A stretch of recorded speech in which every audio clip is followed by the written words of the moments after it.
Hello everybody, welcome back to my YouTube channel. So guys, in this video I'm gonna be showing you how to fix cannot verify phone number. This phone number is not available, please choose a different phone number. So guys, when you try to sign in your Apple ID in the new device and you have set 2FA with your phone number, so after putting the password it's asking you to put your phone number. When you put that phone number, after putting the phone number, when you try to tap on verify, showing that cannot verify phone number, this phone number is not available, please choose a different phone number. So guys, if you're getting these error, then what you need to do guys, just simply have to close this page. So first of all guys, what you need to do is just simply have to open the settings. From here guys, what you need to do is just simply have to scroll it down a bit, tap on general. So from here guys, just simply have to make sure that your date and time is correct.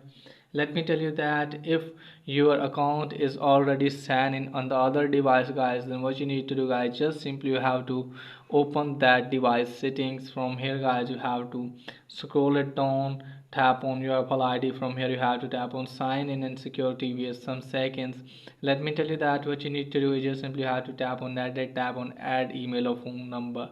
Let me tell you that you have to add another phone number in your Apple ID, okay guys, on that device. Just simply have to put the other phone number and just simply have to try to enter that phone number and make sure that if that phone number is working for you or not. If it's still not working, then there is a maybe you have signed in a lot of Apple ID in your iPhone. Maybe that's why your iPhone is not verifying that which Apple ID you are going to verify, okay guys. So maybe that's why it's not working for you.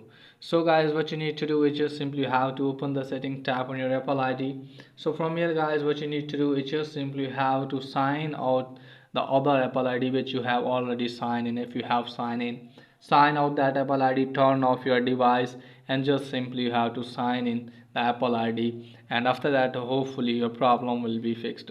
So that's pretty much for today video. If the video is helpful, please like and subscribe my channel. Thanks for watching.